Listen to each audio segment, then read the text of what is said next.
Amin. Bapak Ibu Saudara yang dikasihi Tuhan, aku tidak berbicara dari diriku sendiri, tetapi firman yang telah disampaikannya kepadaku, kusampaikan kepadamu. Dan firman itu seperti hujan yang turun, tidak akan kembali ke situ, tetapi dia akan melaksanakan apa yang disuruhkan, yang dikehendaki oleh Allah dan berhasil dalam apa yang disuruhkan kepadanya.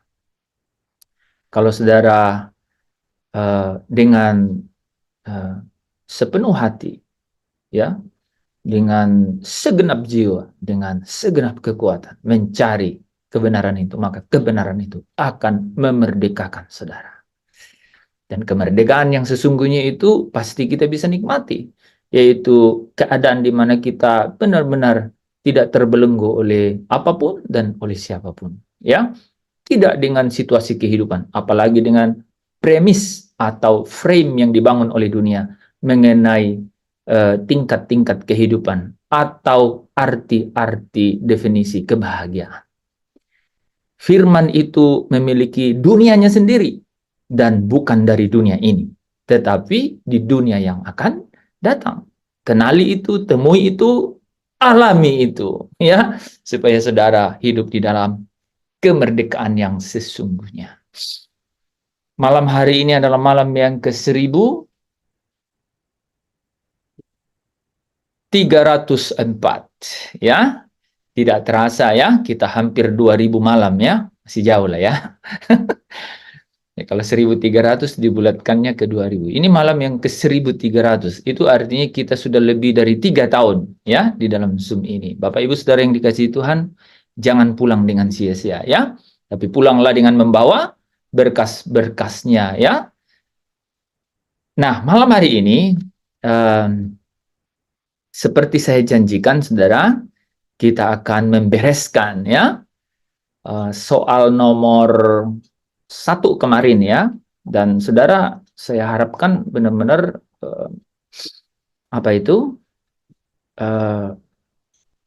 meraih sesuatu dari sini. Saya melihat hal-hal yang luar biasa gitu ya.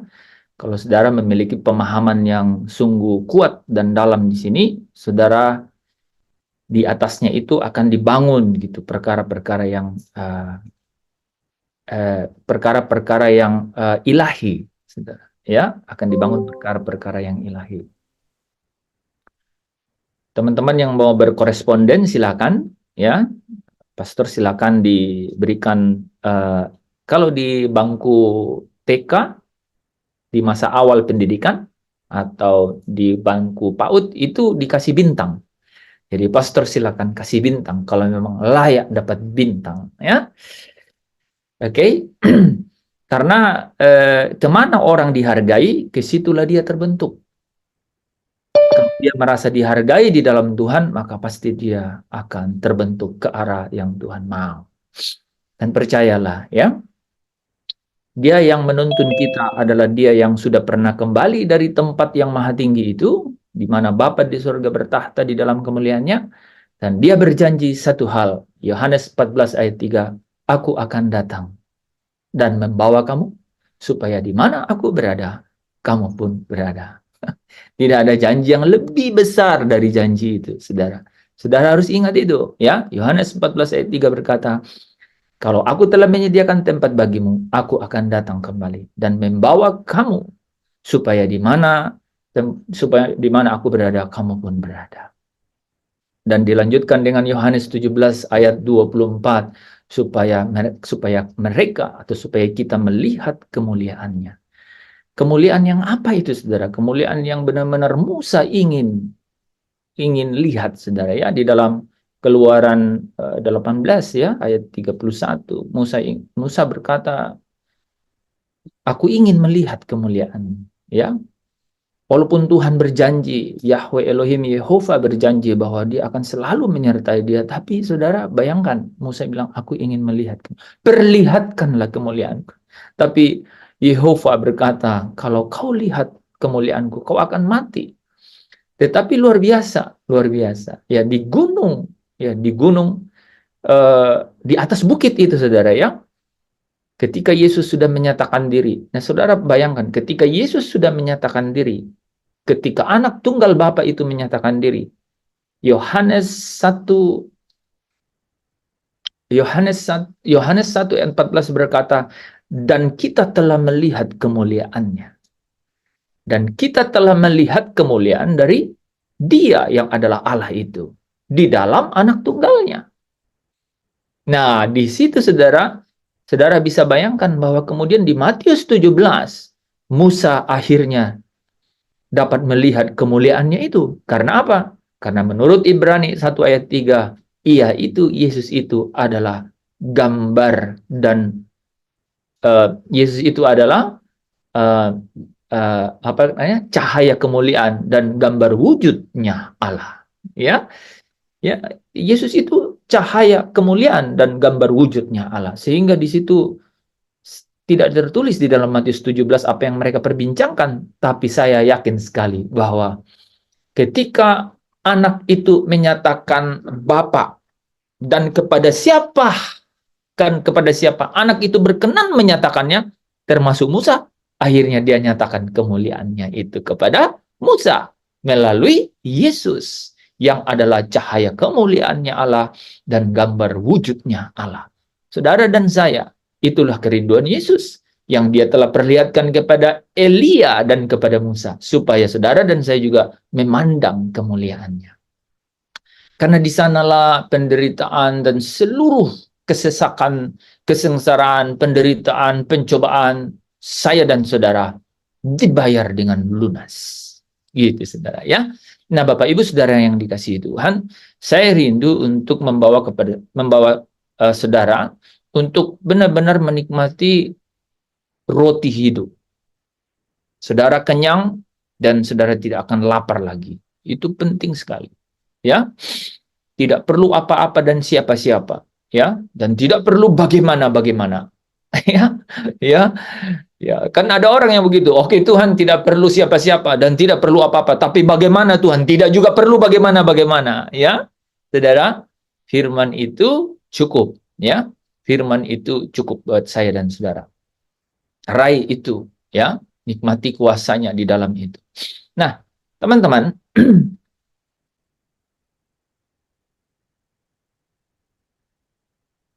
Nahum 1 ayat 3, ya.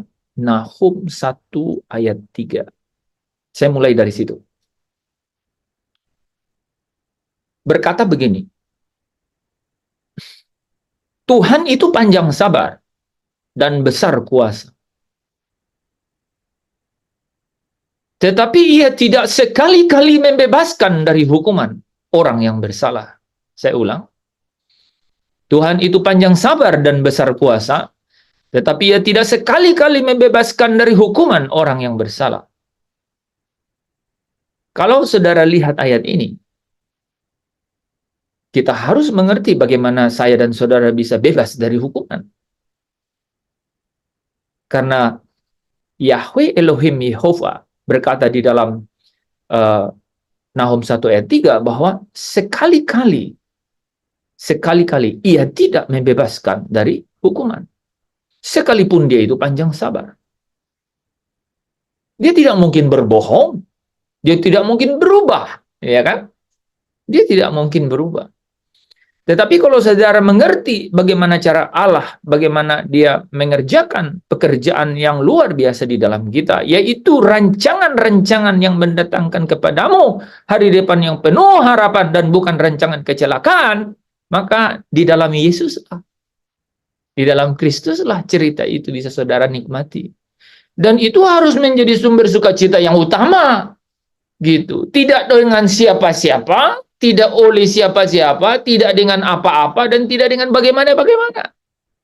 Tuhan seandainya, sekalipun Dia tidak ada, sekalipun ini tidak ada, barang-barang ini, tetapi kalau seandainya demikian, saudara dan saya mencoba untuk memilih jalannya, bagaimana caranya? Tidak juga dengan demikian. Tetapi, dengan mengerti firman ini, maka perkataan-perkataan ini akan berhasil, akan membuat saya dan saudara, Yohanes 1 ayat 14 katakan, dan kita telah melihat kemuliaannya. Jadi firman itu telah menjadi daging, ada di dalam daging, dan kita bisa melihat kemuliaan daripada firman itu. Nah, Bapak Ibu Saudara yang dikasihi Tuhan, saya ingin menjelaskan kepada kita bagaimana akhirnya kita dikatakan bahwa pelanggaran-pelanggaran kita itu tidak diperhitungkan. Sehingga itu akan menjadi sumber sukacita saya dan saudara. Saya ingin menjelaskan kepada kita semuanya bahwa satu kali dan untuk selama-lamanya dosa-dosamu itu tidak lagi diperhitungkan oleh Tuhan. Dan itu harus menjadi sumber sukacita. Bukan oleh siapa-siapa lagi, bukan oleh apa-apa lagi. Bukan oleh karena keluargamu, bukan oleh karena pasanganmu, bukan karena anak-anakmu, bukan karena hal-hal yang engkau sukai, bukan karena fasilitas yang harus ada dan engkau perlu. Tidak, gitu. Dan bukan juga dengan bagaimana caranya itu terjadi, gitu. Ya, bukan oleh dengan bagaimana, saudara. Tetapi cukup dengan janji-janji ini. Cukup dengan segala sesuatu yang dikerjakan oleh Kristus, yang diutus oleh Allah Bapa ke dalam dunia ini.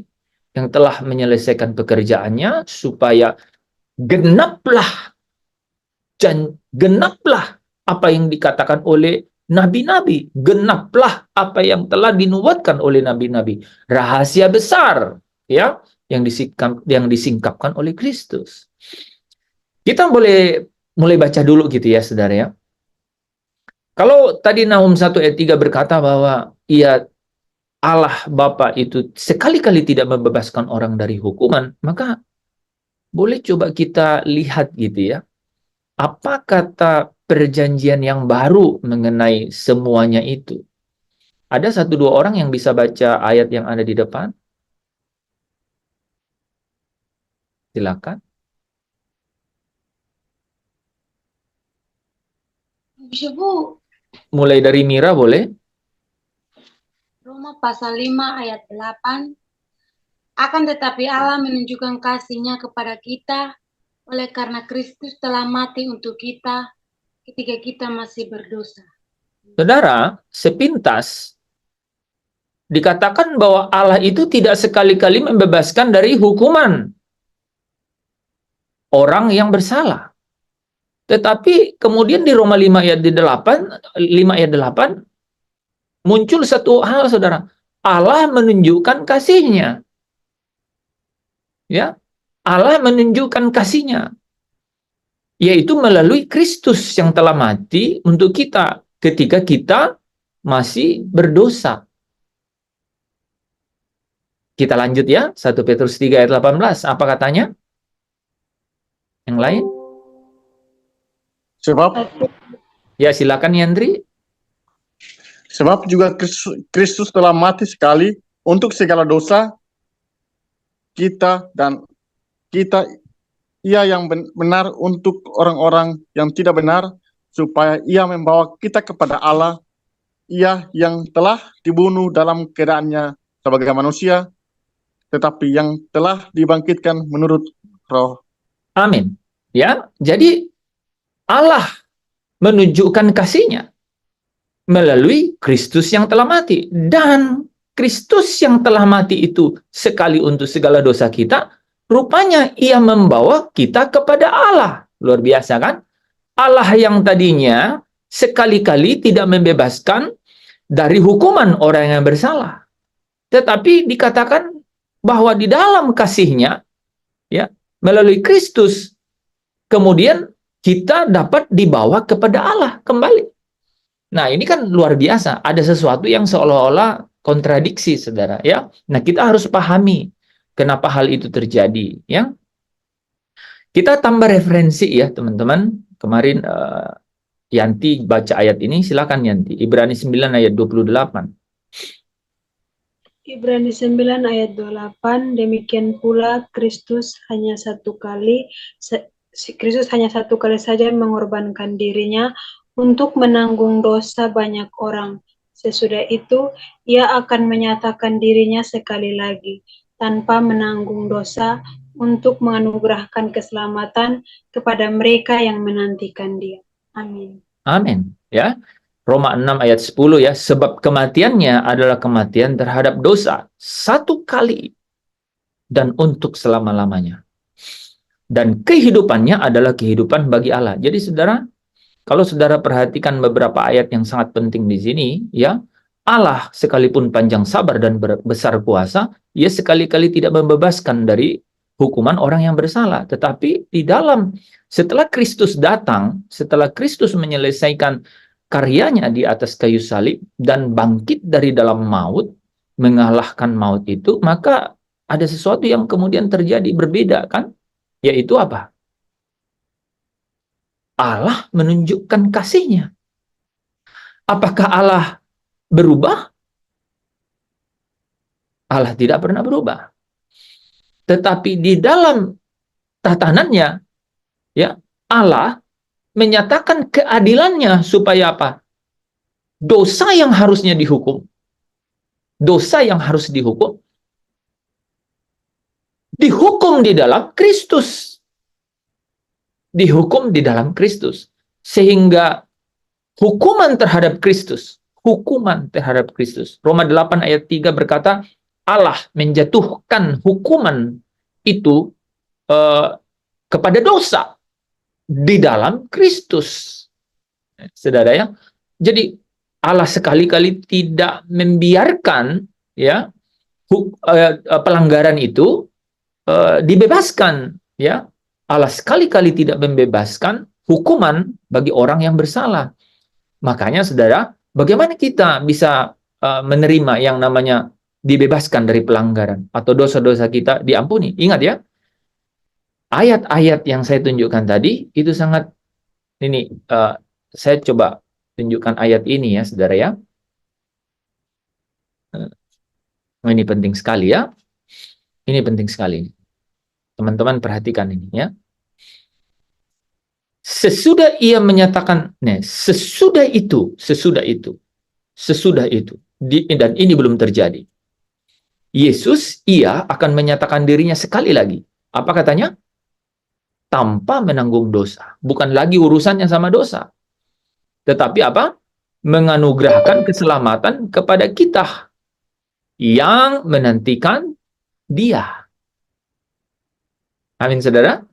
Jadi kenapa dikatakan bahwa ia akan menyatakan dirinya sekali lagi tanpa menanggung dosa? Kira-kira ada yang menjawab? Kenapa dikatakan sesudah itu ia akan menyatakan dirinya sekali lagi tanpa menanggung dosa? Kenapa dikatakan begitu? Karena dosa sudah selesai. Karena dosa itu sudah selesai disalib. Ditanggung di salib. Boleh pakai kalimat yang tepat, Pak? Kenapa dikatakan sesudah itu ia menyatakan dirinya sekali lagi tanpa menanggung dosa?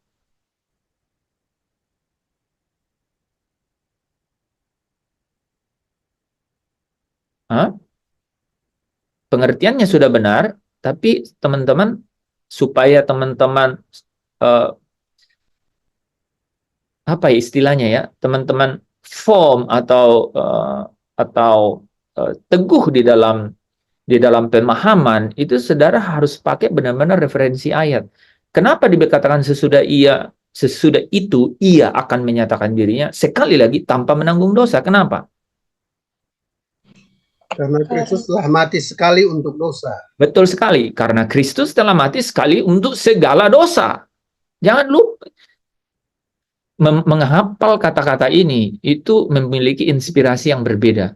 Karena Kristus telah mati sekali dan segala dosa.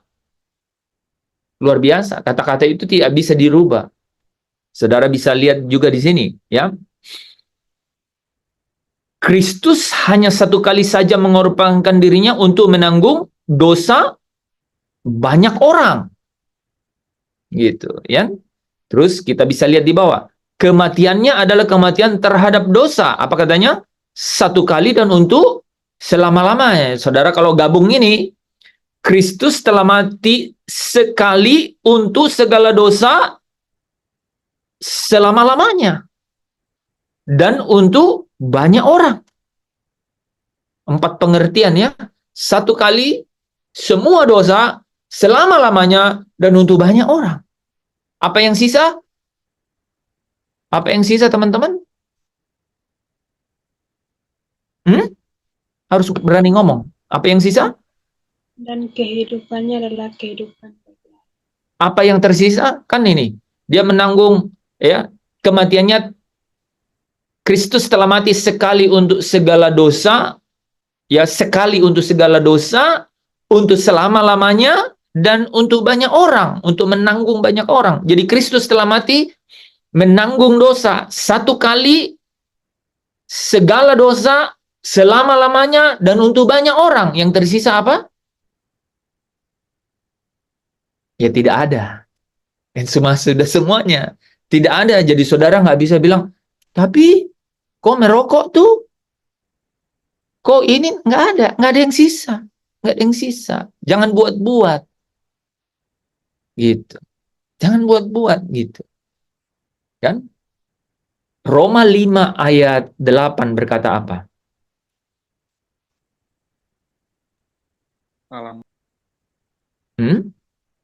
Roma 5 Roma 5 ayat 9. Ayat 9. Mudah-mudahan ada tercatat di sini. Roma 5 ayat 9. Oke, di sini ada ya.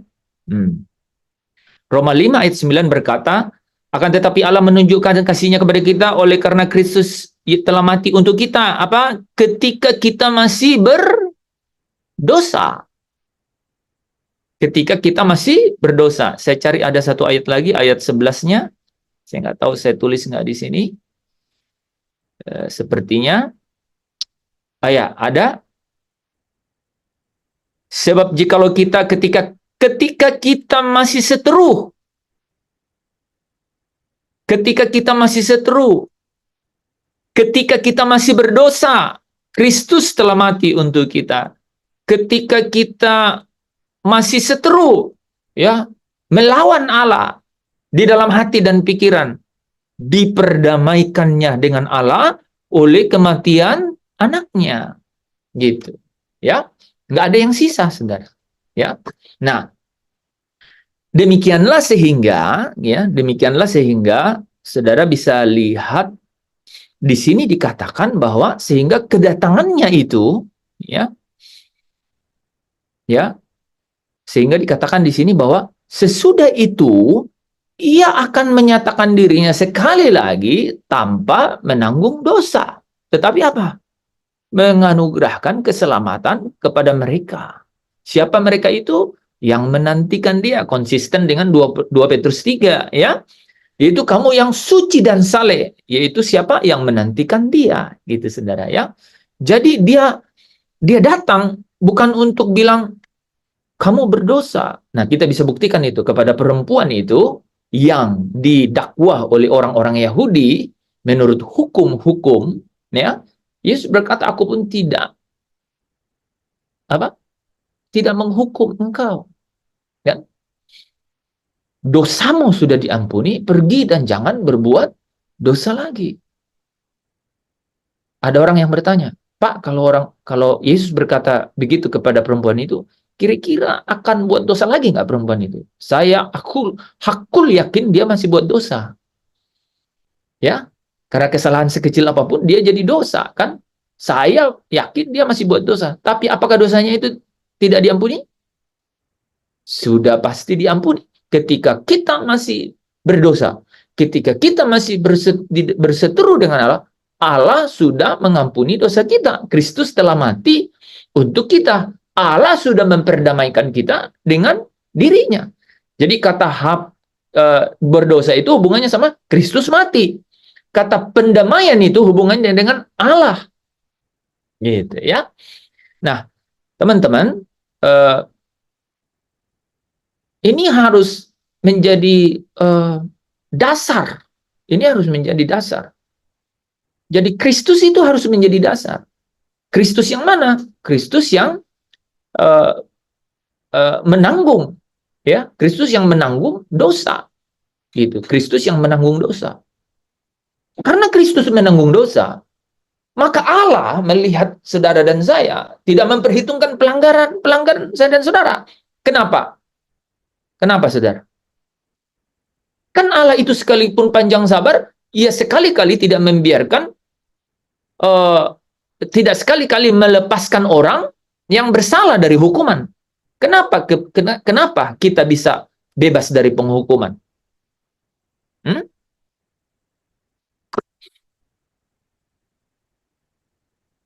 Kenapa kita bisa bebas dari penghukuman? Padahal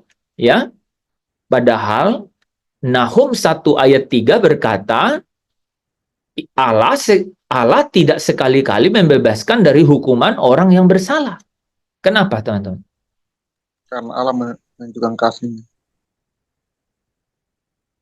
Berarti ini Allah yang panjang sabar yang bilang Allah tidak sekali-kali membebaskan orang dari hukuman, membebaskan dari hukuman orang yang bersalah. Berarti tiba-tiba dia berubah. Berarti dia nih Allah punya mood begitu, kadang mood yang tidak mengampuni. Ini kan tidak mengampuni toh. Dia tidak sekali-kali membebaskan dari hukuman orang yang bersalah. Tiba-tiba dia bisa kasih, berarti dia berubah kepribadian. Punya dua kepribadian kah dia? Yandri? Tidak, Pak. Nah, bagaimana dong Yandri kalau begitu?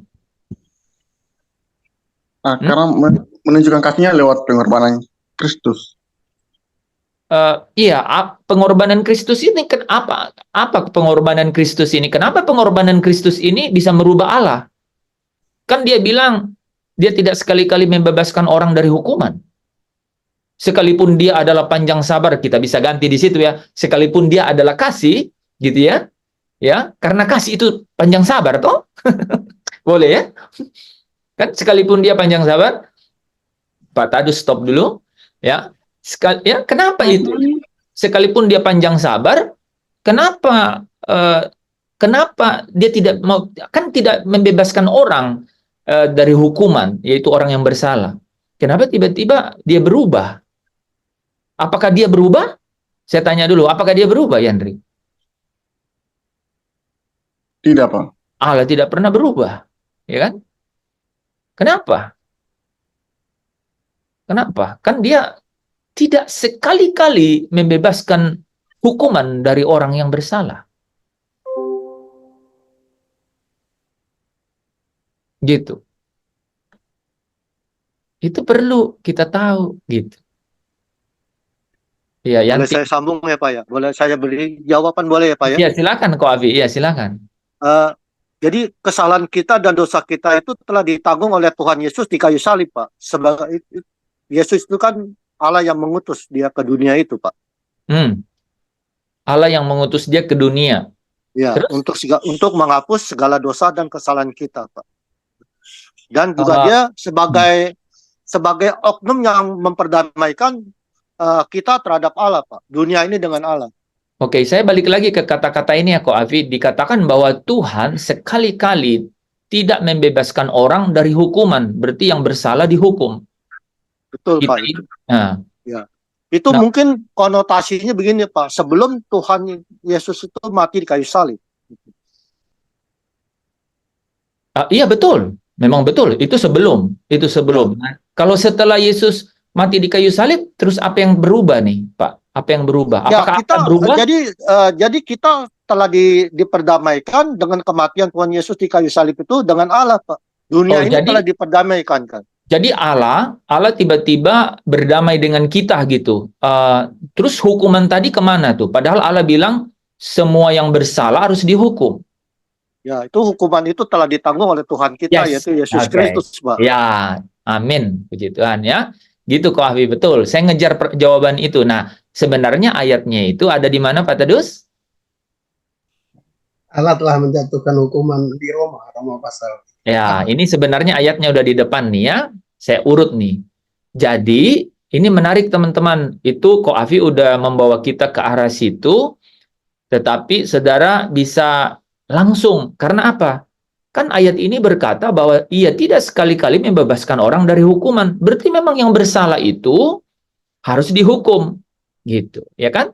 Nah, saudara perhatikan nggak? Perhatikan. Manusia itu tidak mampu untuk membersihkan nama baiknya di hadapan Allah. Nggak bisa. Ayat 3 ini berkata begini, sebab apa yang tidak mungkin dilakukan hukum Taurat, artinya hukum Taurat, artinya menuntun orang kepada perbuatan baik, Karena apa? Karena hukum ini yang katanya bisa menuntun orang kepada perbuatan baik, ya, supaya menjadi baik, supaya seolah-olah bisa berkenan kepada Allah. Katanya dia itu tidak berdaya terhadap daging, terhadap keinginan-keinginan yang ada di dalam daging. Ingin ini, segala sesuatu yang melanggar perintah Allah, sekalipun diperhadapkan kepada jangan membunuh, jangan berzina, jangan mencuri, dia tidak berdaya. Menurut firman Tuhan, dia tidak berdaya. Kalau saudara baca di dalam Roma pasal 7, bahkan katanya begini, di dalam perintah itu, di dalam hukum-hukum ini, malah dosa mengambil kesempatan untuk membangkitkan rupa-rupa keinginan. Makanya gini ya, saya intermezzo ke situ dulu tuh. Kan dibilang ini, Allah tidak sekali-kali membebaskan orang dari hukuman. Ya, tidak sekali-kali membebaskan orang dari hukuman karena bersalah. Gitu, karena bersalah. Betulkah? Nah, adakah cara orang untuk keluar dari kebersalahannya dia, gitu? Ada nggak cara orang? Gitu. Jawaban itu ada pilihan-pilihannya. Kan kita bisa berbuat baik, kita uji apakah perbuatan baik itu betul bisa, gitu. Kan? Apakah betul bisa? Nah, menurut Roma pasal 8 ayat 3 tadi katakan bahwa sekalipun ada perintah, sekalipun ada hukum-hukum itu, daging atau keinginan-keinginan di dalam daging itu tidak berdaya hukum-hukum ini. Tidak berdaya hukum ini. Roma pasal 7 bahkan katakan begini nih, bahwa di dalam perintah-perintah ini, itu malah dosa itu membangkitkan rupa-rupa keinginan di dalam perintah ini. Makanya teman-teman tahu nggak, kalau orang dibilang dilarang ini, jadi dibuat aturan dilarang ini, malah orang cenderung untuk melanggar. Cenderung untuk melanggar. Itu bukti bahwa di dalam perintah, di dalam larangan-larangan itu, malah daging itu mencari satu mencari satu motif, satu cara untuk apa? Bangkitkan supaya keinginan-keinginan itu melawan gitu, melawan. Nah, pasti saudara dan saya ini bertanya, kok bisa? Ya, bisa. Kenapa? Karena dunia ini, saya tambahinnya, penguasa dunia ini, yaitu iblis dan sekutunya, itu terus-menerus bekerja untuk apa? Melalui setiap keinginan-keinginan atau natur dosa di dalam daging, itu mencobai. Nah, di dalam daging ini, keinginan-keinginan ini selalu mencoba untuk meneror nih pikiran kita, gitu. Ya, contoh nih, saudara ya, mata, ya menangkap, ya, ada hal-hal yang kelihatan gitu. Untuk misalnya kaum Hawa itu ya hal-hal yang beautiful, yang indah-indah gitu ya. Ya, misalnya ke mall, ke pasar, lihat diskon-diskon gitu. Itu cepat sekali masuk matanya begitu. Atau dia dengar sesuatu, ini ada barang baru, model baru. Ada band Korea, pop Korea, gitu masuk itu telinganya itu. Itu tahu nggak? Semua yang masuk itu ya dari mana? Kan bukan dari dalam, tapi dari luar. Nah, sistem penguasa dunia ini menciptakan dengan sedemikian rupa sehingga apa? Membangkitkan keinginan yang ada dalam daging kita. Rasa ingin. Itu rasa ingin. Makanya 10 perintah itu bilang, janganlah mengingini. Ketika kau mengingini sesuatu, wah itu selalu. Itu sudah baru awal dari kecelakaan, saudara. Ya, itu akan menyerang pikiran kita. Ayo, satu kali saja gitu. Menyerang pikiran kita. Gitu. Nah, di sanalah pertaruhan itu. Nah, Alkitab berkata bahwa apa? Perintah itu yang katakan bahwa jangan ini, jangan mencuri, tetapi keinginan itu jauh lebih kuat. Kamu harus makan. Bagaimana caranya? Itu peperangannya di situ. Dan mungkin 5 kali lolos, tapi 1 kali jatuh. Kalau 1 kali jatuh, dari 5 kali, tetap dosa. Makanya dikatakan tadi, sekalipun ada perintah-perintah larangan-larangan Tuhan untuk membuat orang memiliki karakter atau perbuatan baik, tetapi dia tidak berdaya karena daging selalu atau keinginan dalam daging selalu memiliki cara diprovokasi, dibangkitkan oleh iblis dan sekutunya, mencobai manusia sehingga tembus 1 tahun nggak jatuh, Tapi 1 kali dalam 1 tahun, dia dapat jatuh. Udah, lewat lagi. Nah, tidak berdaya sehingga apa? Allah tahu bahwa itu manusia tidak mampu. Jadi manusia tidak dapat menemukan cara untuk datang kepada Allah, membereskan dirinya. Nggak bisa, nggak punya cara, saudara. Nggak punya cara. Gitu.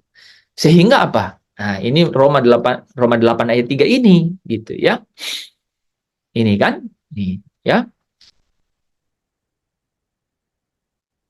Apa yang tidak mungkin dilakukan hukum Taurat karena tak berdaya terhadap daging, apa katanya? Telah dilakukan oleh Allah dengan jalan, ini yang Pak Afi tadi bilang, mengutus anaknya sendiri ke dalam daging. Ini ada gunanya.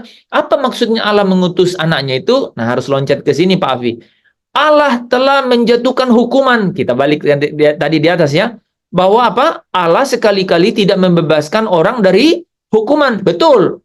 Tetapi semua kesalahan kita itu ditanggungkan di dalam anaknya. Dan Allah telah menjatuhkan hukuman atas dosa. Kan dosa yang harus dihukum kan? Ia telah menjatuhkan hukuman atas dosa di dalam daging. Daging yang mana? Anaknya yang diutus ke dalam daging. Gitu.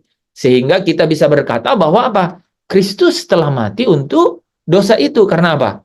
Hukuman itu Allah jatuhkan ke dalam daging, yaitu Kristus yang telah menjadi daging itu. Oke, saudara tangkap di situ ya. Jadi memang selesai. Nah, baru dibungkus sehingga Allah memperdamaikan dirinya dengan karya Kristus itu. Itu caranya, ya.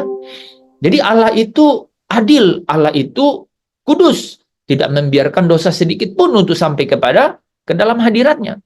Tetapi di dalam keadilannya dia menjatuhkan hukuman itu kepada yang bersalah dengan cara menjatuhkan hukuman itu kepada Yesus. Dan inilah ya yang kemudian tadi kita sudah bahas bahwa Kristus telah mati 1 kali untuk segala dosa. Jadi jangan saudara sedikit pun diintimidasi oleh dosa dalam hidup saudara. Nah, saya loncat sedikit ya. Kita kan sering perjamuan kudus. Kita baca ayatnya ya. Saya ingin nih saudara-saudara tahu nih. Ya, karena ini adalah real, ini realitas gitu. Ada orang yang berkata jangan sekali-kali ikut perjamuan kudus kalau kau dosamu belum kamu masih ikut dalam dosa, kamu masih sering dalam dosa. Itu sama sekali tidak benar, teman-teman ya. Mari kita baca ayatnya ya. Oke, 1 Korintus 11 ayat 26 sampai 32. Saudara perhatikan, saya coba baca. Sebab setiap kali kamu makan roti ini dan minum cawan ini, ya di dalam perjamuan Tuhan ini ya, apa katanya? Kamu memberitakan kematian Tuhan. Jadi ada yang menarik. Saya coba bukan ya, saya coba ini ya, supaya kita belajar ya. Ada di mana ya? Hilang itunya. Oh ya, ini.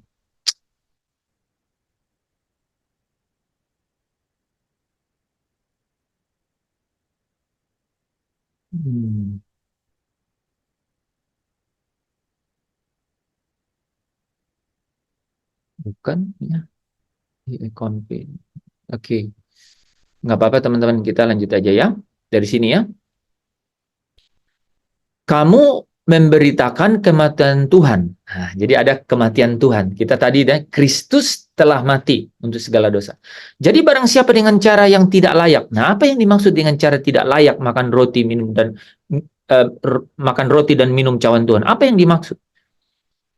Jadi dikatakan kalau dengan cara tidak layak ia berdosa terhadap tubuh dan darah Tuhan. Nah, kita cari tahu apa cara tidak layak itu. Karena itu hendaklah tiap-tiap orang, apa katanya, menguji dirinya sendiri. Dan baru sesudah itu ia makan roti dan minum cawan itu. Karena barang siapa makan dan minum tanpa mengakui tubuh Tuhan, jadi di sini, ya, memberitakan kematian Tuhan, dikatakan apa di sini? Tanpa mengakui tubuh Tuhan, ia mendatangkan hukuman atas dirinya. Jadi di sini, tanpa mengakui tubuh Tuhan. Jadi pada saat kita masuk di dalam perjamuan Tuhan, yaitu makan roti dan minum cawan, bukan berarti orang yang tidak berdosa. Tetapi yang dimaksud adalah, kamu harus mengakui bahwa itu adalah tubuh Tuhan. Ya. Dengan demikian kamu memberitakan kematian Tuhan, karena kematian Tuhan itulah yang menanggung satu kali dan segala-gala dosamu dan selama-lamanya dan untuk banyak orang, gitu ya. Sebab itu banyak di antara kamu yang lemah, sakit dan tidak sedikit meninggal. Ya, bisa. Nah, kalau kita menguji diri kita sendiri, kan di sini tadi ya, tiap-tiap orang harus menguji dirinya sendiri. Ya, jadi kalau kita, nah gini, tiap-tiap orang harus menguji dirinya sendiri. Apanya yang harus diuji? Kamu harus uji dirimu bahwa kamu benar-benar meyakini bahwa itu adalah tubuh Tuhan. Kamu mengakui bahwa itu adalah tubuh Tuhan. Dan tubuh Tuhan ini kaitannya dengan bahwa tubuh Tuhan itu, yang telah kepadanya itu Allah menjatuhkan hukuman atas dosa itu, kamu memberitakan kematian Tuhan itu. Karena kematian Tuhan itu yang menanggung satu kali dan segala dosamu dan untuk selama-lamanya, gitu ya. Kalau kita menguji diri kita sendiri, artinya apa? Kita menguji diri kita sendiri dengan mengakui bahwa itu adalah tubuh Tuhan dan itu adalah kematian Tuhan, ya, kematian Tuhan. Maka apa katanya, Saudara? Hukuman tidak menimpa kita. Hukuman tidak menimpa kita. Jadi sekarang menarik, ya. Allah berkata bahwa tidak membebaskan hukuman itu dari orang yang bersalah. Dan kemudian karena tidak mungkin manusia itu kemudian melepaskan diri dari kesalahannya ini, bagaimanapun, maka Allah mengutus anaknya dan menjatuhkan hukuman itu di dalam anaknya, gitu. Dan itu sudah terjadi. Sekarang, Saudara, ketika masuk dalam perjamuan Tuhan, ya, masuk dalam perjamuan Tuhan, Saudara dan saya memberitakan atau menciarkan akan apa? Kematian Tuhan itu sampai Ia datang. Apa maksudnya kematian Tuhan? Ini penting sekali. Jadi kau jangan pernah berpikir bahwa ketika masuk perjamuan kau orang kudus, orang suci. Bahkan itu 1 Yohanes bilang, ya, kalau di antara kita bilang ada yang kita tidak berdosa, kita itu katanya apa? Kita membohongi, kita membohongi diri sendiri, ya. Iya, kita membohongi diri sendiri. Gitu. Justru kalau kau mengaku bahwa kau orang berdosa, maka kau ingat, ya, memberitakan kematian Tuhan itu artinya apa? Bahwa tubuhnya itu memang, makanya tubuh itu jadi penting sekali. Karena apa? Karena itu daging. Dan Allah mengutus anaknya itu ke dalam daging. Karena di dalam daginglah Allah menjatuhkan hukuman. Gitu. Menjatuhkan hukuman. Dan ini penting sekali, teman-teman. Ada ayat yang saya mau kita baca, ya. Ini penting sekali. Ini, ya. Kolose 2 ayat 13-14, ya. Jadi kamu juga meskipun, lihat, dahulu mati oleh pelanggaranmu. Jadi memang mati oleh kesalahan kita karena harus dihukum, ya. Dan oleh karena tidak disunat secara lahiriah, hukum Taurat, gitu ya. Telah dihidupkan Allah bersama-sama dengan Dia, telah dihidupkan Allah bersama-sama dengan Dia sesudah Ia mengampuni segala pelanggaran kita. Dengan apa cara? Dengan menghapus apa katanya, Saudara? Surat hutang. Yang oleh ketentuan-ketentuan hukum harus dihukum, ya, mendakwa dan mengancam kita. Dan itu ditiadakannya dengan memakukannya pada kayu salib. Jadi saudara harus ingat, kasih Allah itu dengan apa? Dengan menjatuhkan hukuman itu di dalam tubuhnya Yesus. Jadi kalau kau anggap inilah tubuh, itu jadi luar biasa sekali, ya. Inilah tubuh Kristus. Kau ingat bahwa di dalam tubuh ini hukuman itu dijatuhkan sehingga kau dan saya, pelanggaranmu itu tidak diperhitungkan karena sudah selesai di sini. Itu yang membuat saya dan saudara bersuka cita di dalam Tuhan. Gitu. Kita sambung sedikit ayatnya supaya saudara begitu yakin mengenai cerita, mengenai kebenaran ini, ya. Di dalam Roma 8 ayat yang keempat, ya. Nih saudara, ya. Ya, supaya, nih saudara, supaya tuntutan hukum Taurat itu, apa katanya saudara? Digenapi juga di dalam kita. Digenapi juga di dalam kita. Jadi, semua karya ini juga digenapi di dalam saya dan saudara. Yang tidak hidup menurut daging, tetapi hidup menurut roh. Saudara bisa lihat di penjelasannya di Galatia 4 ayat 4-5. Tetapi setelah genap waktunya, nggak apa-apa di sini. Tetapi setelah genap waktunya, maka Allah mengutus anaknya yang lahir dari seorang perempuan dan apa katanya? Takluk kepada hukum Taurat. Kenapa dikatakan Yesus itu takluk kepada hukum Taurat? Kenapa saudara-saudara? Ya, karena ia diutus oleh Allah ke dalam daging. Ya, bisa nggak? Bisa ikuti nggak? Kenapa dia dibilang takluk kepada hukum Taurat? Karena dia diutus ya ke dalam daging. Dan apa? Daging itu tidak berdaya terhadap hukum Taurat. Makanya di sini dibilang dia takluk pada hukum Taurat. Karena anaknya ini sendiri diutus ke dalam daging. Dan itu harus dia lakukan supaya Allah bisa menghukum, ya, menjatuhkan hukuman atas dosa itu di dalam daging. Maka saudara dan saya kalau berkata inilah tubuh perjanjian, inilah tubuh Kristus, saudara ingat Roma 8 ayat 3 dan 4 bahwa di dalam tubuh inilah Allah menjatuhkan hukuman atas dosa. Dan dosa itu adalah ketika engkau masih berdosa, maka ketika engkau masih berseteru dengan Allah, Allah sudah menjatuhkan hukuman itu di dalam tubuhnya Kristus. Sukacitamu akan melimpah. Ya, dosamu, pelanggaranmu tidak diperhitungkan karena itu sudah digenapi. Saudara kalau perhatikan ya, dari sinilah asal kata itu. Ya, ia diutus untuk menebus mereka. Yang apa katanya? Yang takluk kepada hukum Taurat. Saya dan saudara juga takluk dalam hukum Taurat. Artinya apa? Daging saya dan saudara juga tidak berdaya terhadap hukum Taurat. Ya, supaya apa? Tetapi apa? Tetapi sudah digenapi. Ya, sudah digenapi di dalam kita. Hukuman atas dosa ini di dalam dagingnya Kristus sudah digenapi di dalam kita sehingga supaya kita diterima menjadi anak. Supaya kita diterima menjadi anak. Itulah pendamaian yang terbesar yang kita nikmati di dalam Kristus. Itu, saudara ya. Nah, maka teman-teman kalau perhatikan ya, soal kemarin ini ya, yang kita bahas ini ya, belum beranjak dari sini nih. Ya, memang kejadian. Jadi apa yang menjadi sumber sukacita orang percaya mengenai penebusan dosanya? Ya, ingat waktu perjamuan kudus. Apa yang menjadi, ini menarik kan? Karena perjamuan kudus paling nggak tiap bulan, ya kan? Itu saudara akan ingat, gitu. Memberitakan akan kematian Tuhan. Kuburannya, bukan. Salib, bukan. Terangkat ke surga, bukan. Kalau kau bilang memberitakan kematian Tuhan, itu maksudnya apa? Mengakui tubuh Tuhan. Lihat tadi ya, 1 Korintus 11 itu ya. Mengakui ini tubuh Tuhan. Kenapa penting sekali ini tubuh Tuhan? Karena di dalam tubuh, di dalam daging inilah Allah menjatuhkan hukuman atas dosa itu. Sehingga digenapi di dalam engkau dan saya. Saudara, ya, dosa kecil, dosa besar nggak ada.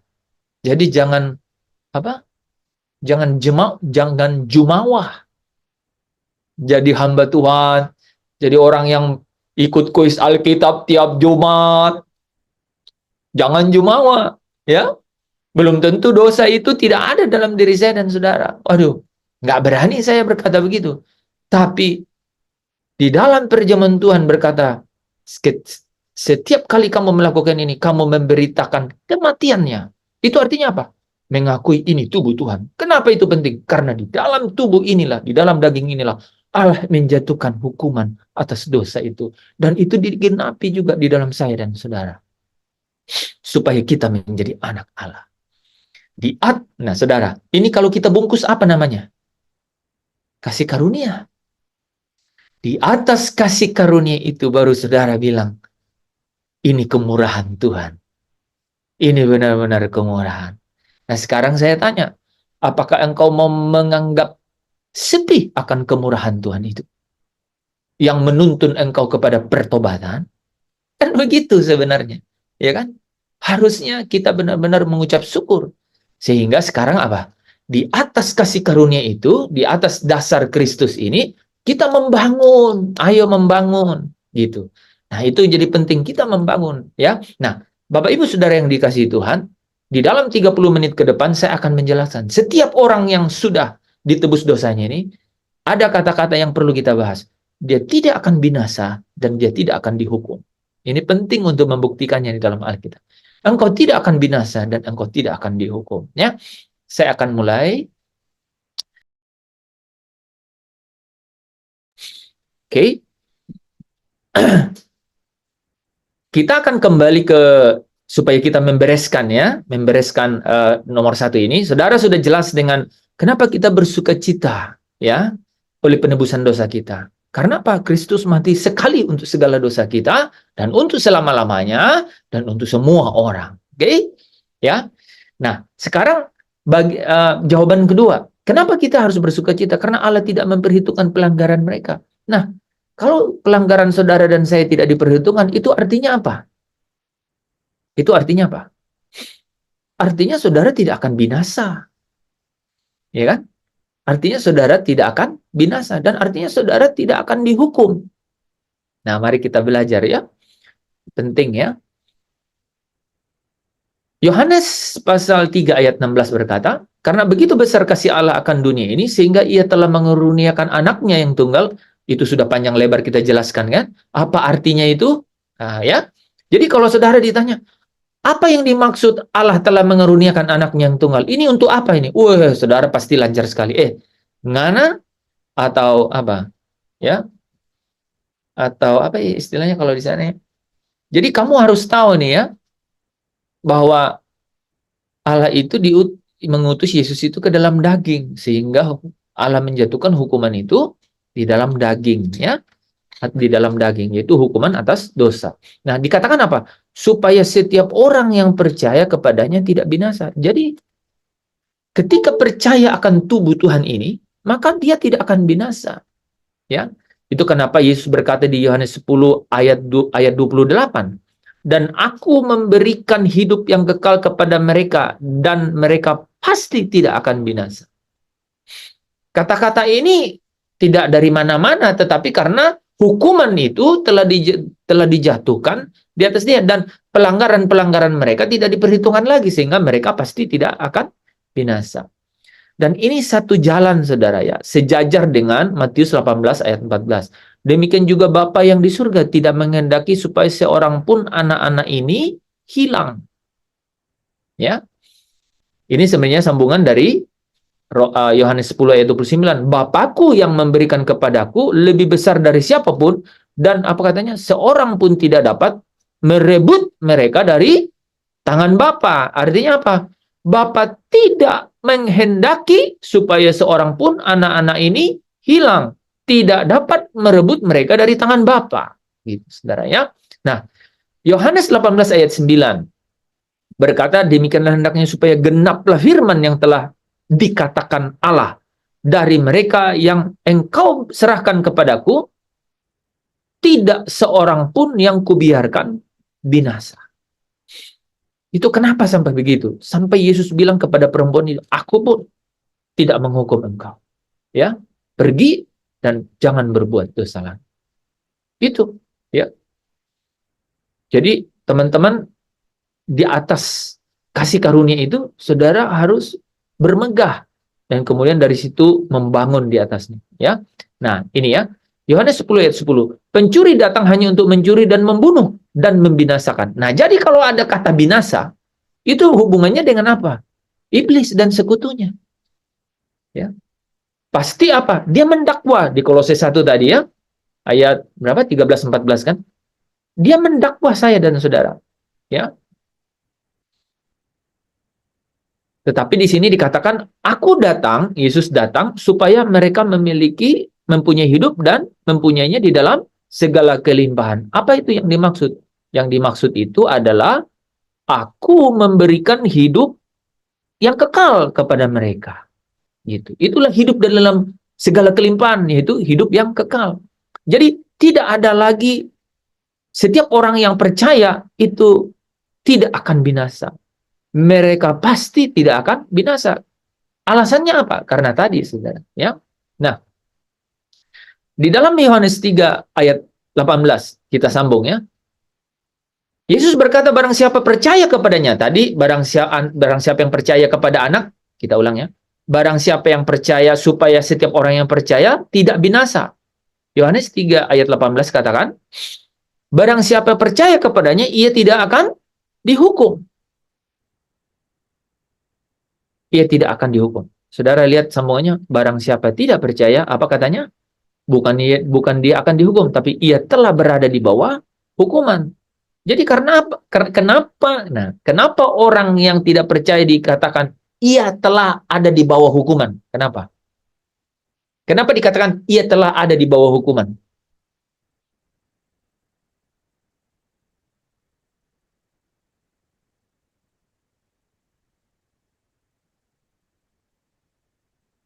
Karena Allah sekali-kali tidak membebaskan hukuman dari orang yang bersalah. Nah, manusia itu bersalah. Jadi sudah di bawah hukuman.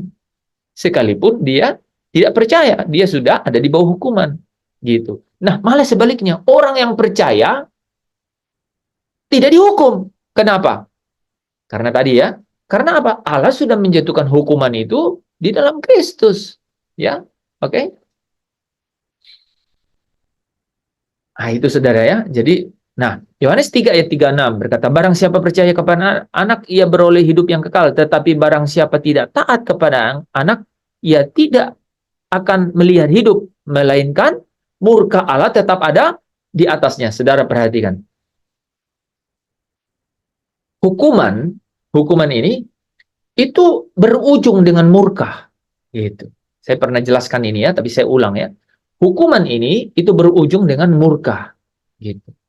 Jadi di sini dipertegas nih teman-teman. Ya, di sini hanya dikatakan yang tidak percaya itu telah berada di bawah hukuman. Tapi di sini dikatakan ia tidak akan melihat hidup, tetapi murka Allah tetap ada di atasnya.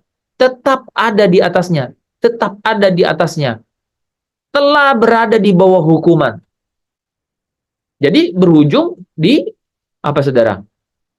Murka Allah. Nah, ini yang kita bahas ya.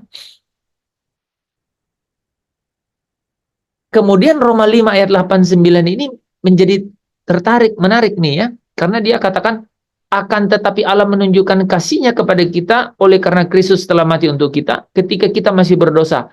Lebih karena kita sekarang telah dibenarkan oleh darah-Nya, kita pasti, saudara, pasti akan diselamatkan dari murka Allah. Oke, diselamatkan dari murka Allah. 1 Tesalonika 5 ayat 9 dan 10. Karena Allah tidak menetapkan kita untuk ditimpa murka, tetapi untuk beroleh keselamatan oleh Yesus Kristus Tuhan kita. Menarik saudara ya. Jadi semua akibat dari kasih karunia ini ya, orang yang percaya itu tidak akan dihukum. Dan bukan hanya tidak akan dihukum, tetapi apa? Murka Allah ya.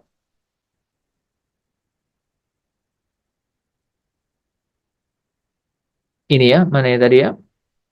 Ini ya. Diselamatkan dari murka Allah. Gitu ya. Diselamatkan dari murka Allah. Ini ya. Kemudian di sini juga disebut tidak menetapkan kita untuk ditimpa murka.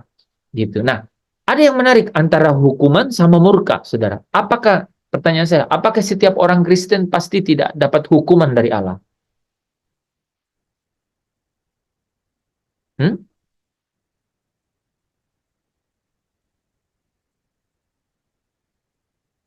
Tidak Agak pasti, ya. Pak. Eh? Tidak pasti, Pak. tidak pasti. Wah, mana itu berani kayak Koafi, lebih berani teman-teman. Betul sekali Koafi. Karena apa? Di sini ada ayatnya. Ya. Ayat 32 saudara lihat ya. Tetapi kalau kita menerima hukuman dari Tuhan. Padahal di sini dibilang apa? Hukuman tidak menimpa kita. Ya. Tetapi kalau kita menerima hukuman dari Tuhan, apa katanya? Kita dididik. Kita dididik. Kalimat berikutnya lebih menarik. Supaya kita tidak akan dihukum bersama-sama dengan dunia. Saudara perhatikan ya. Tapi kalau kita menerima hukuman dari Tuhan, kita dididik. Supaya kita tidak akan dihukum bersama-sama dengan dunia. Nah, saya tutup di bagian ini ya. Setelah itu kita tanya jawab. Saudara ingatkan bahwa 7 materai diikuti dengan materai ke-7, 7 sangkakala, dan sangkakala ke-7 diikuti dengan 7 cawan murka Allah. Urutannya aja sudah saudara bisa bayangkan ya. Jadi 7 cawan murka Allah itu ada di terakhir kan? Gitu. Didahului dengan 6 materai. 6 materai. Kemudian disambung dengan materai ke-7 ada 7 sangkakala. Artinya apa? Sangkakala ke-6. Pada saat sangkakala ke-7 itulah 7 cawan murka Allah. Nah, saudara dan saya bisa dihukum. Karena yang saudara tahu nggak kenapa kita dihukum? Coba dijawab. Kenapa kita dihukum oleh Tuhan? Kita tidak percaya kepada Dia, Pak. Jadi kita di bawah hukuman, Pak. Tidak percaya sama Tuhan Yesus Kristus.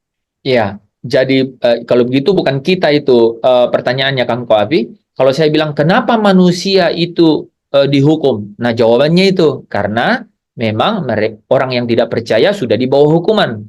Kalau saya bertanya kenapa manusia di dunia di bawah dihukum? Karena mereka tidak percaya kepada anak sehingga mereka sudah di bawah hukuman. Itu jawabannya. Tapi kalau saya tanya, kenapa orang percaya dihukum? Kan tadi Koafi bilang, apakah kita masih dihukum? Iya, betul, ada ayatnya kan? Nah, sekarang saya tanya, kenapa kita masih dihukum?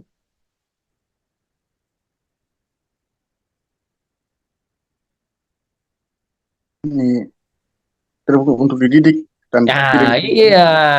Kita dihukum karena untuk dididik. Kan tadi kan? Tetapi kalau kita mendapat hukuman dari Tuhan, saya munculin ya, teman-teman harus perhatiin ininya ya, ayatnya ya, teman-teman ya. Karena penting nih. Nih, kan di sini. Kalau kita menguji diri kita sendiri, artinya apa? Mengakui tubuh Tuhan. Itu maksudnya menguji diri kita sendiri. Jangan sampai salah gitu, ya.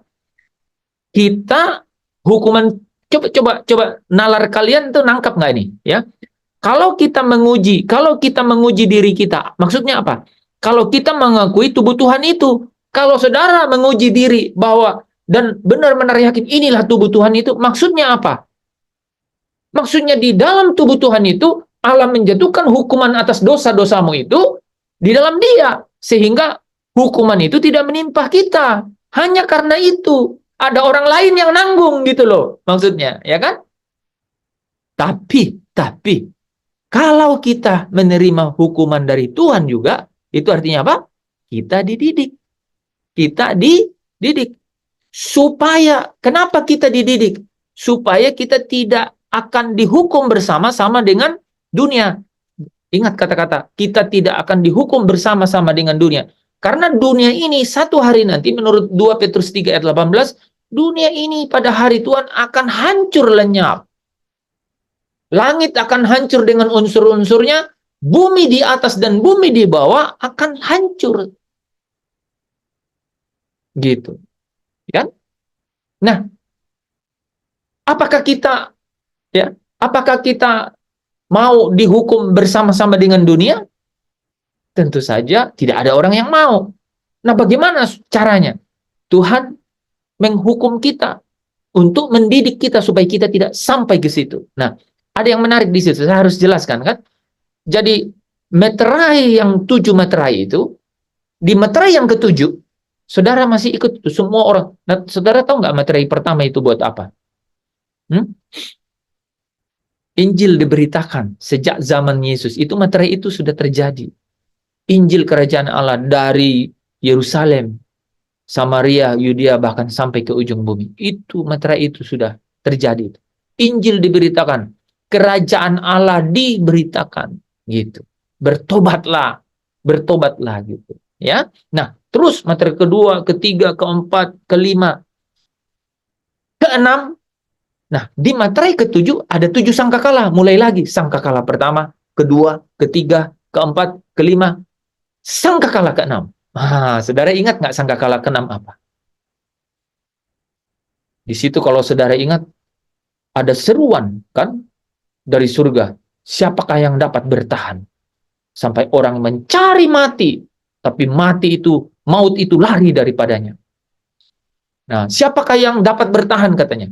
Nah, disitulah muncul apa? Orang-orang yang dimateraikan. Gitu. Jadi hukuman-hukuman itu untuk saya dan saudara ini bisa terjadi nih di zaman-zaman ini nih. Yang ku kasihi itu ku hajar dan ku tegur. Supaya apa? Supaya kita tidak masuk ke dalam cawan murka. Saya ulang ya. Kita dihukum oleh Allah supaya Allah mendidik kita dan kita tidak ikut dihukum bersama-sama dengan dunia. Artinya apa? Kita tidak masuk dalam cawan murka Allah. Nah, makanya teman-teman tahu bahwa di antara setelah cawan ke-6 sebelum masuk setelah sangkakala ke-6 sebelum sangkakala ke-7, disitulah rapture itu terjadi, pengangkatan itu terjadi. Supaya apa? Supaya orang-orang yang menguji dirinya bahwa ini adalah tubuh Tuhan, yang di dalam tubuh ini Allah menjatuhkan hukuman atas dosa-dosa, termasuk dosamu. Sehingga pelanggaran-pelanggaran tidak diperhitungkan. Itu yang disebut Kolose 1 ayat 21-22. Diperdamaikannya dengan Allah. Ya, supaya kita ditempatkannya kudus, tidak bercacat dan tidak bercelah. Supaya ketika dia datang, dia dapat membawa kita. Saudara lihat ya, dia datang dan membawa kita. Nggak ada kata jemput sebenarnya. Tapi kalau dia datang dan membawa saudara, kata lainnya kan dijemput. Ya kan? Nah, di dalam perjamuan kawin anak domba. Sebelum masuk ke dalam sangkakala ke-7, yaitu 7 cawan murka Allah.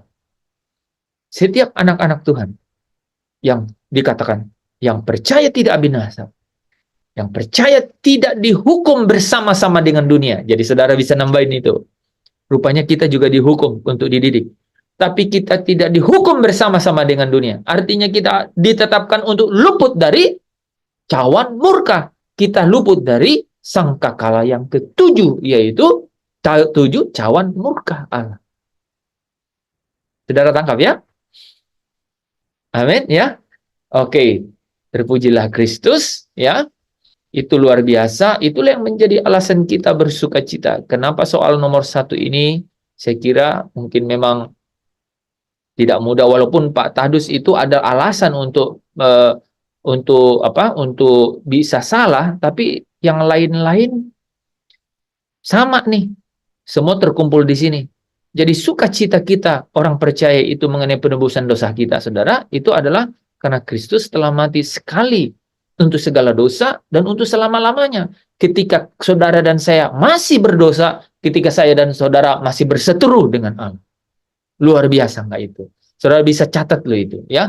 Ini di sini tidak tertulis semua. Saya ulang ya. Sumber sukacitamu sebagai orang percaya karena penebusan dosamu itu, kenapa? Karena apa? Kristus telah mati one time, satu kali untuk segala dosamu, dan itu untuk selama-lamanya, dan untuk semua orang, ya, dan untuk semua orang. Tadi sambungannya apa? Jadi saya lupa. Sehingga engkau tidak akan binasa dan engkau tidak akan dihukum bersama-sama dengan dunia.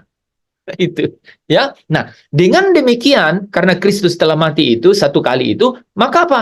Allah apa? Memperdamaikan dirinya dengan dirimu. Jadi ini urutannya nggak bisa ini dulu baru yang di atas, nggak bisa. Ini harus berurut, yang di atas dulu. yang di atas dulu. Gitu. Setelah Kristus ini mati untuk satu kali untuk segala dosamu dan untuk selama-lamanya, ketika kamu masih berdosa dan ketika kamu masih berseteru dengan Allah, sehingga kamu ya itu dulu ya. Maka apa? Maka dengan demikian Allah memperdamaikan dirinya denganmu, sehingga pelanggaran-pelanggaranmu dan aku tidak diperhitungkan oleh Allah. Sehingga apa? Engkau tidak akan binasa dan engkau tidak akan dihukum bersama-sama dengan dunia. Jadi saudara bisa panjangkan itu. Engkau tidak akan dihukum bersama-sama dengan dunia. Karena apa? Rupanya kita masih dihukum. Kenapa? Karena kita dikasihi. Ya, dengan kasih itu kita ditegur dan dihajar. Itu artinya kita dididik.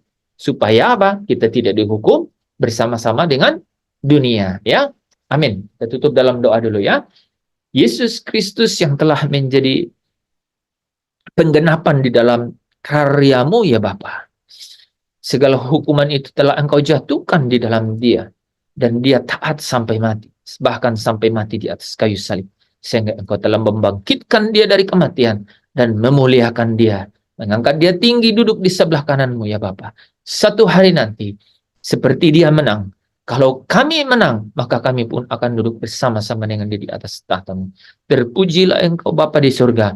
Itulah pengharapan yang luar biasa dalam hidup kami. Kami mau melabuhkan, mengarahkan, bahkan menaruh seluruh harapan kami, kerinduan kami di dalam kebenaran itu. Karena kebenaran yang itulah yang membuat kami dibebaskan dari semua pendakwaan, dibebaskan dari semua keterikatan. Karena di dalam kebebasan kemerdekaan itulah kami menerima kelegaan. Dan kelegaan itu membawa kami ke dalam aliran sukacita Tuhan. Terima kasih Bapa. Di dalam Kristus Yesus Tuhan. Yesus yang adalah juru selamat dan sahabat kami yang setia. Kami mengucap syukur dan berdoa. Haleluya. Saudara yang bersukacita, yang percaya bersama dengan saya katakan. Amin. Amin. Amin. Amin. Amin.